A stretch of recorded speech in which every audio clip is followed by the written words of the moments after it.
English অ্যাডভাইসে আপনাকে স্বাগতম। বিগত 10 বছর যাবৎ আমি অ্যাপ্লিকেশনের সঙ্গে পরিচিত। কখনো দেখিনি অ্যাপ্লিকেশনে মহাভারত লিখতে বলা হয়েছে, কখনো দেখিনি অ্যাপ্লিকেশনে ডোনাল্ড ট্রাম্পের জীবনী চেয়েছে, কখনো দেখিনি অ্যাপ্লিকেশনে বাংলাদেশের ইতিহাস লিখতে বলা হয়েছে। তাহলে লিখতে বলা হয় কি? এই প্রশ্নের উত্তর আমি ভিডিওর শেষে গিয়ে দেব। এখন আসি অ্যাপ্লিকেশন নিয়ে কিছু প্রশ্ন। আচ্ছা, এমন প্রশ্ন কি আপনাদের কখনো মাথায় এসেছে? অ্যাপ্লিকেশনে চাওয়া হয়টা কি? অ্যাপ্লিকেশনে কোন কোন বিষয়গুলো উল্লেখ করলে ভালো মার্ক পাওয়া যায়? অ্যাপ্লিকেশন কিভাবে লিখলে স্যারেরা খুশি হয়?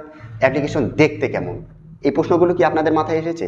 ওকে, যদি না আসে তাহলে এখনই আপনাদের মাথাকে প্রশ্ন করুন অ্যান্ড নিজে থেকে উত্তর খোঁজার চেষ্টা করুন, আর বাদ বাকি তো আমি আছি।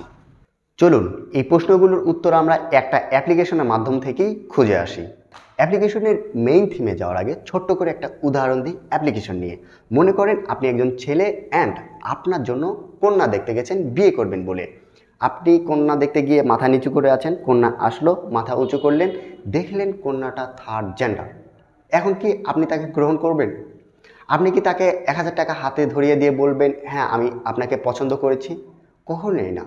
কেননা আপনি যা চেয়েছেন, আপনার যা আশা ছিল সেটি সে পূরণ করতে পারেনি বা সেটি সে ছিল না। তদরূপ একটা অ্যাপ্লিকেশন লিখতে গিয়েও এই জিনিসটা আপনাকে মাথায় রাখতে হবে, একটা প্যারাগ্রাফ লিখতে গিয়েও আপনাকে এই জিনিসটা মাথায় রাখতে হবে যে আপনি আসলে কি উপস্থাপন করতেছেন।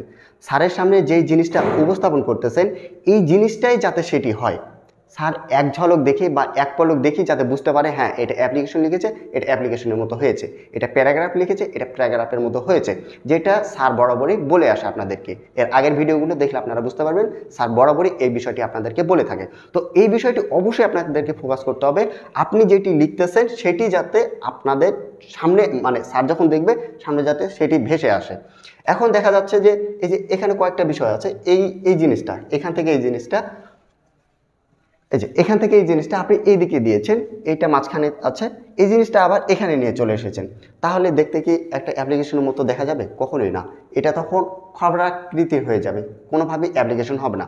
সো এই জিনিসটা অবশ্যই আপনারা মেনটেন করবেন, যেটা লিখতেছেন অবশ্যই সেটাই লেখা চাই, দেখলেই যাতে বোঝা যায় সেটাই উপস্থাপন করা হয়েছে। এমনও দেখা যায় যে কারো হাতে লেখা যদি ভালো হয়, উপস্থাপনা যদি ঠিক থাকে, স্যার ভিতরে পড়তেও যায় না, সরাসরি নাম্বার দিয়ে দেয়। তো এই জিনিসটা অবশ্যই আপনারা প্রথমত মাথায় রাখবেন। এখন আসি অ্যাপ্লিকেশনে। এটা হচ্ছে অ্যাপ্লিকেশন, আমি মোটামুটি লেখার চেষ্টা করেছি, অ্যাপ্লিকেশনটি দেওয়ার চেষ্টা করেছি। এখানে দেখুন, অ্যাপ্লিকেশন লিখতে গেলে আপনাদেরকে 4টি পার্ট মাথায় রাখতে হবে। অ্যাপ্লিকেশনের 4টি পার্ট রয়েছে, এই 4টি পার্ট মাথায় রেখে যদি আপনি অ্যাপ্লিকেশন উপস্থাপন করেন তাহলে অবশ্যই ওই অ্যাপ্লিকেশনটি দেখতে সুমধুর হবে অ্যান্ড কোনো বিষয় আপনাদেরকে ভুল যাবে না। অ্যাপ্লিকেশনের যে 4টি পার্ট সেটি আমি আপনাদেরকে বলে দিচ্ছি। এখান থেকে হচ্ছে একটি পার্ট, এখান থেকে হচ্ছে একটি পার্ট, এরপরে যে এই জিনিসটা অবশ্যই একটু মাথায় রাখবেন যে এটা একটু এই মানে একটু এভাবে দিয়ে এরপর থেকে লেখা শুরু করতে হবে। এরপরে হচ্ছে এখান থেকে এটা একটি পার্ট, দুইটি গেল। এরপরে এটা একটা পার্ট, এটা একটা পার্ট আমি কেন বলতেছি, এখানে আপনাদেরকে বোঝাতে হবে হ্যাঁ আপনি জিনিসটার জন্য একেবারে মানে আপনার জরুরি, সেজন্য আপনি জিনিসটা এখানে চেয়েছেন। সেহেতু আমি এখানে আরেকটি পার্ট দিয়েছি, আর এই লাইনটা অবশ্যই আপনাদেরকে লিখতে হবে। যেটাই লেখেন না কেন, অ্যাপ্লিকেশন যাই লিখেন না কেন, এই লাইনটা আপনাদেরকে লিখতে হবে। সো এখান থেকে আপনাদের 3টা পার্ট গেল, আর এখানে এসে রয়েছে একটি পার্ট। এখানে দেখুন, এখানে আপনার নাম পরিচয় বা আপনাদের মানে ছাত্রদের থেকে আপনি চাইতেছেন জিনিসটা, এটা হচ্ছে আপনার পরিচয়। সো 1টা 2টা 3টা 4টা, এই 4টা পার্ট যদি আপনি মানে সুষ্ঠুভাবে লিখতে পারেন তাহলে অবশ্যই আপনাকে স্যার নাম্বার দিতে বাধ্য। এখান থেকে একটি পার্ট ছুটে গেলে কিন্তু আপনি নাম্বার মিস করবেন। এখন আসি যে এখানে কি কি দেওয়া রয়েছে। এখানে অবশ্যই এই জিনিসগুলো মাথায় রাখবেন। এটা হচ্ছে ডেটটা দেওয়ার পরে একটা স্পেস দিবেন, এটা হচ্ছে একটা স্পেস। ওকে, একটা স্পেস দিবেন, মানে ডেটটা দেওয়ার পরে একটা স্পেস দিবেন। এরপরে the principal x college Dhaka, যদি কলেজের নাম উল্লেখ থাকে তাহলে কলেজের নাম উল্লেখ করবেন, আর যদি কলেজের নাম উল্লেখ না থাকে তাহলে এক্স কলেজ বা আপনার কলেজের নাম দিয়ে দিবেন, কোনো বিষয় এখানে ফ্যাক্ট করবে না। তারপরে স্পেস দিবেন, এটা হচ্ছে স্পেস। ওকে, ডেট দেওয়ার পরে the principal x college Dhaka, এরপরে এখানে আপনার একটা স্পেস পড়বে, এরপরে সাবজেক্টটা লিখবেন। সাবজেক্টটা দেওয়ার পরে অবশ্যই একটা বড় স্পেস থাকবে। স্পেসটা দেওয়ার পরে এই স্যার কথাটা অবশ্যই এখানে উল্লেখ করবেন। এখানে ডিয়ার স্যার, তারপরে হাবি জাবি দেয় না, সেগুলো অবশ্যই আপনি এখানে উল্লেখ করবেন না, জাস্ট স্যার। স্যার লিখেই এইখান থেকে স্যারের পর থেকে এই জিনিসটা একটু দেখবেন, মাথায় রাখবেন, এরপরে এখান থেকে লেখা শুরু করবেন। We have great honour and you respect. এখানে উই হ্যাভ বেগফুলি বা বেগ এরকম কিছু তথ্য আমি বেশ কয়টা অ্যাপ্লিকেশনে দেখেছি, এই কথাগুলো দেওয়ার দরকার নাই।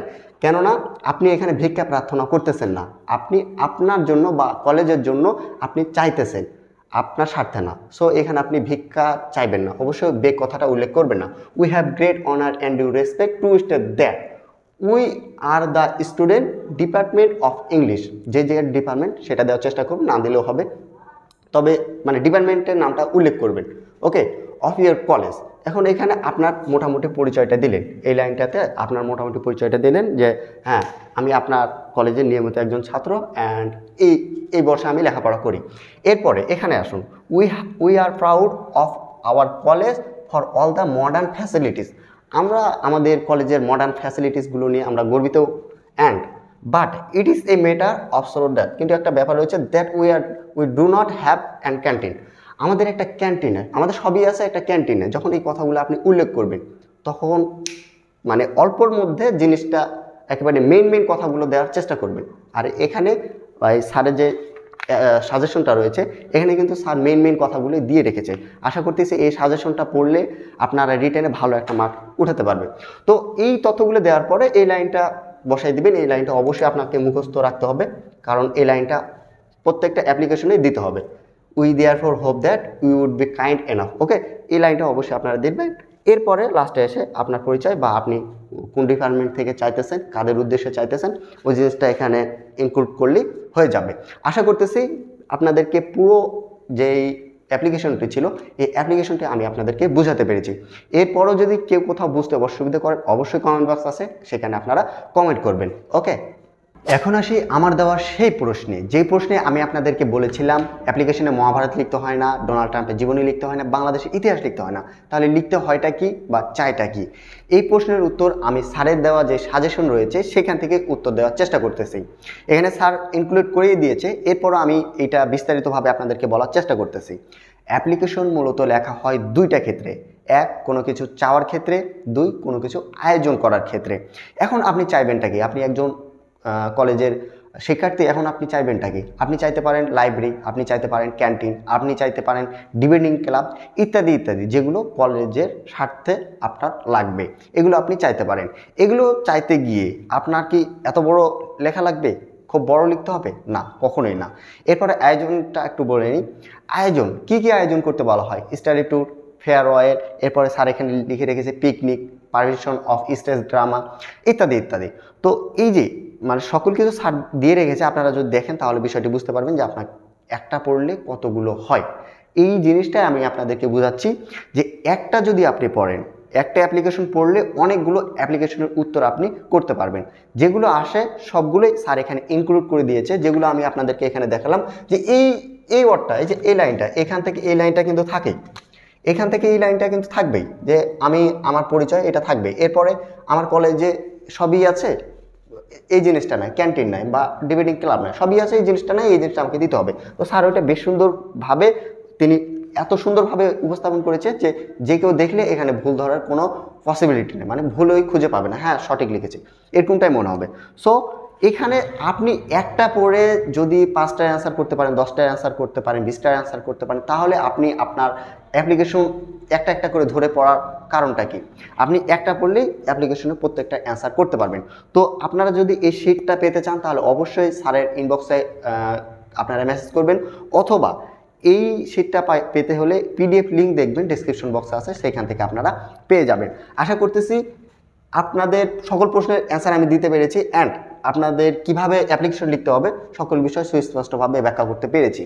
এরপরও স্যারের আরও ভিডিও রয়েছে ক্লাসে, যেগুলো আগামীতে স্যার করে এসেছিল, সেগুলো আপনারা দেখতে পারেন। আশা করতেছি সেখান থেকে আপনারা বেনিফিট হবেন। আসলে ক্লাস বলেন বা পড়া বলেন, যত দেখবেন, যত প্র্যাকটিস করবেন, তত নিজের ভিতরে উপলব্ধি হবে, অ্যান্ড নিজে থেকেই জানতে পারবেন যে আপনার কোন কোন বিষয়গুলো উপলব্ধি করা উচিত। সো আশা করতেছি এই ভিডিওটি আপনাদের জন্য হেল্পফুল হয়েছে। আর যদি হেল্পফুল হয়ে থাকে অবশ্যই স্যারের ভিডিও পেতে বা ক্লাস পেতে অবশ্যই চ্যানেলটি সাবস্ক্রাইব করে রাখবেন। অ্যান্ড অনার্স ডিগ্রি 7 কলেজ সকলের জন্য যেহেতু স্যার ক্লাস করে থাকতেছে, আপনারা সেই ভিডিওগুলো দেখে উপকৃত হবেন বলে আমি আশা করতেছি। আজকের মতো এখানে বিদায় নিতেছি। আল্লাহ হাফেজ।